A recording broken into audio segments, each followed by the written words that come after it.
Hey guys, I just wanted to post a quick video here responding to some of the thread questions that have been going around. I didn't respond to one thread in particular, but rather I think I've taken questions from different threads and kind of, mash them together here. So, um, first question, which albums would I want to be reissued? Um, I guess I could combine that with my most desirable albums. There is a lot of stuff getting reissued, and I think that's an awesome thing because the quality of these records are just fantastic. When you get into the 70s, late 70s, 80s, the records were really thin, and you're more likely to have trouble with them. So anything reissued I think is good. I'm more into listening to the record rather than collecting it. I mean, collecting, obviously I love collecting records, but an original is not that important to me. I just want a quality copy of the vinyl to listen to. Um, but a couple albums. I'm a big Jack Kerouac fan, always have been, and he's got some spoken word stuff and spoken word stuff to jazz that he's put out years ago, and that stuff's pretty rare now. I do see it around, but it's very expensive, so I would like to see something reissued like that again. Also, Incesticide by Nirvana. A lot of Nirvana stuff is getting reissued, and I haven't seen Incesticide get an official reissue. So I'd like to see that. I think there's some imports floating around, but I've kind of avoided those. I mean, I may pick one up just to complete my collection of Nirvana albums, but also Love and Theft. I'm sure the owners of that record prefer not to see a reissue of that, but it's so hard to come by, and it's so expensive. I love that album. I think everybody says it's one of Dylan's greatest, and I have to agree. It's a fantastic album. I think he's like in the '60s. He's made a trilogy of just great albums again. Um, I don't know if you could start with Time Out of Mind or start with Love and Theft, but I would say Love and Theft, Modern Times, and Together Through Life. Love those albums. So I'd love to see that. And also the Heartbreakers, LAMF. Um, I don't have a copy of that. I would love to see it reissued. I'd love a copy of it. I know they put out LAMF Revisited. I haven't heard that, and I don't know how close it is to the original. If anybody knows, let me know. I mean, because I will buy it if it's pretty much that album. So yeah, let me know.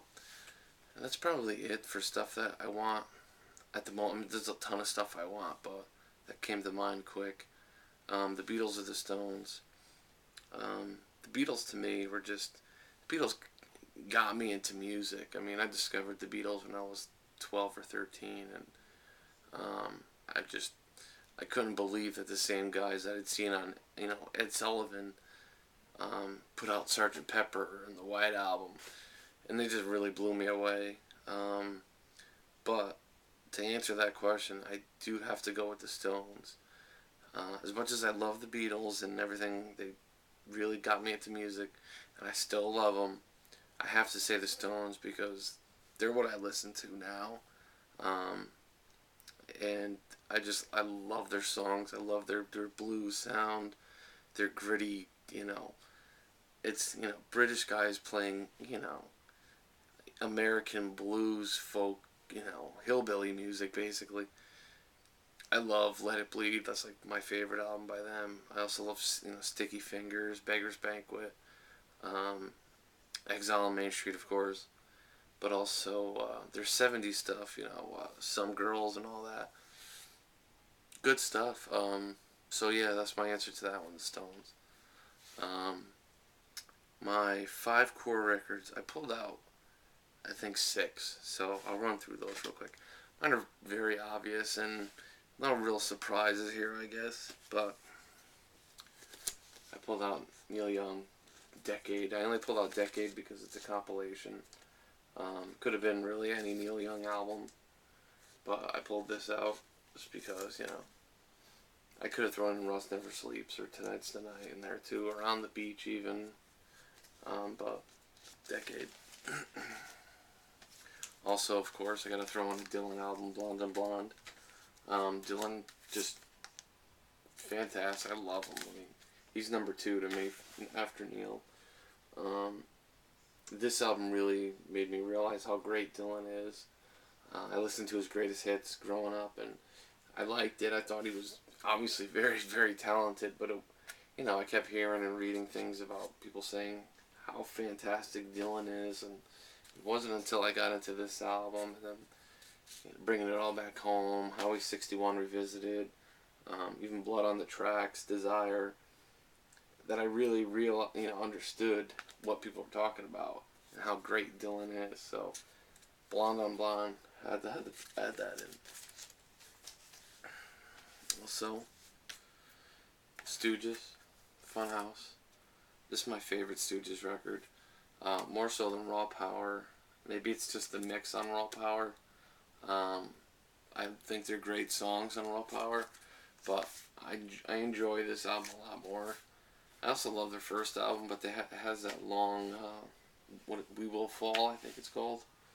And I don't, if it's, I listen to the record, I let it play, but this album as a whole is just far more enjoyable to me. Plus the Stooges I discovered, early on. After that, I kind of started moving into listening to more punk, so I don't know if you'd call them punk, but I guess they're definitely the forefathers of it, So, the Stooges, Funhouse. If you don't have this album, this is an essential, really. Funhouse. And I know I answered the Stones before, but I had to throw in a Beatles record. The Beatles yesterday and today. Again, this could have been any Beatles album. I just grabbed this one. This is not a Butcher cover, as much as I wish it was. Although everything about it indicates that it is. It's definitely an original. The only thing missing is the V-neck that you could see bleeding through. It's not there, so it's not a Butcher cover. But it does have the number on the bottom. It does not have the gold record award stamped on it. If you look at the record, it's definitely an original. It's also a beautiful copy. I mean, really nice condition except for this stain here. But good stuff. The Beatles. Also, Nirvana, Nevermind. I'm sorry, In Utero. More than Nevermind, In Utero really just has the emotional punch. I mean, this is Kurt, just bearing his soul. I mean, they say this is his suicide record, but I think the lyrics are just fantastic. I think the album's just genius. When I was a kid, this came out, and whenever I'd get down about something or a little depressed, I'd put this on, and it would just really make me feel better. So I have to put this as a core record. I mean, the number of times I've listened to this album, but yeah, definitely excellent record. I know that's 5, but I have to throw in the Doors. Just because without the Doors, I probably would not be into the music that I'm into now.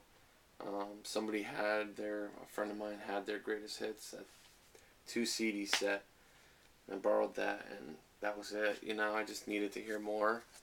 And they were my favorite band for a number of years, from 12 years old probably to about 15, or, when I discovered Neil. But the Doors, I'll run through my Doors stuff real quick. I have 2 of the self-titled albums.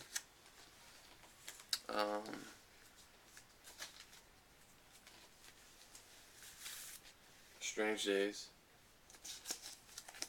These are not the new reissued ones. I think they're just early pressings. Not originals, though. Waiting for the Sun.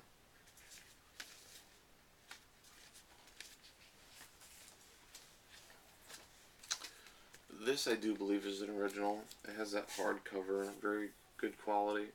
I don't think they'd really put this in a reissue from the 70s, so I think this is...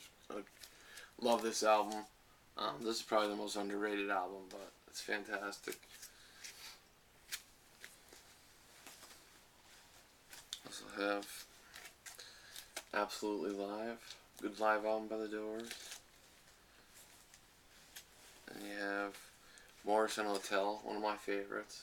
Still love this record. I don't listen to the Doors as much as I used to, but I still respect the hell out of them, and they're still definitely a core band of mine.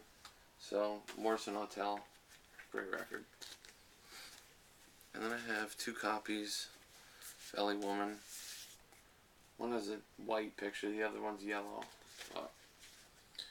This is just a fantastic blues record.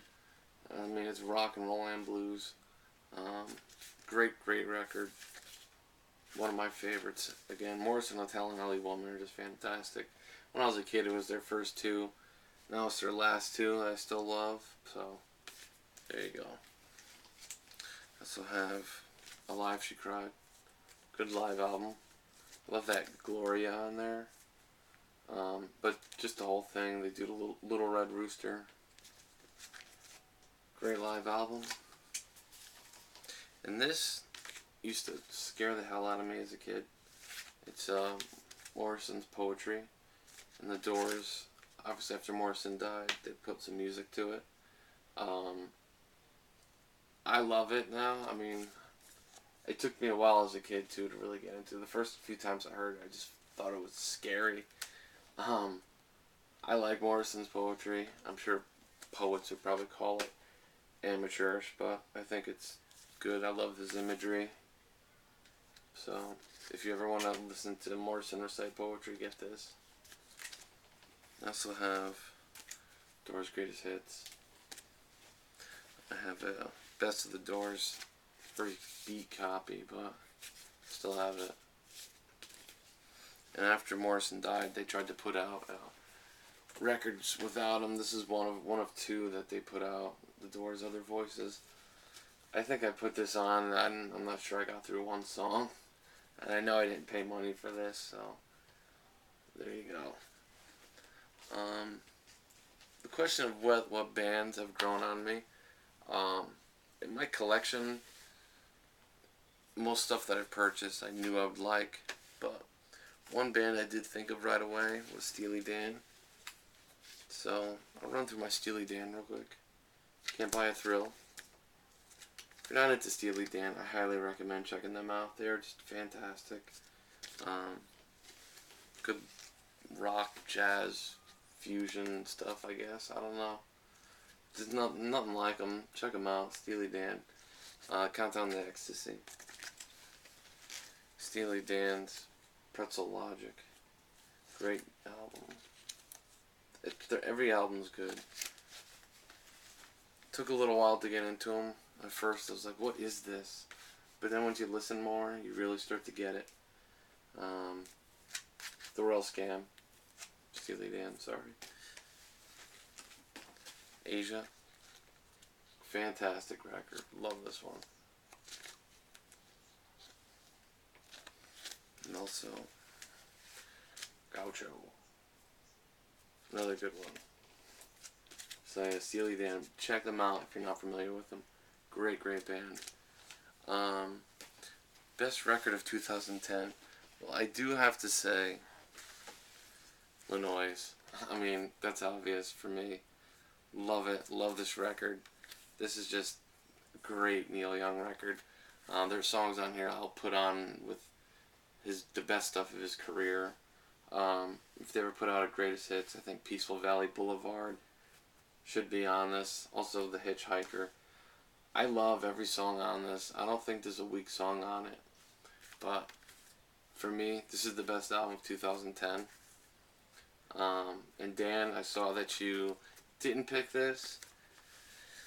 I saw you picked this. So I picked up a copy. I figured, hey, if you like that over Illinois, it's got to be pretty good. So I picked it up, and I've given it a few listens. And I gotta say, I like it a lot. It's very... To me, it sounds like the Replacements meet Bruce Springsteen. I mean, imagine if Bruce Springsteen put out a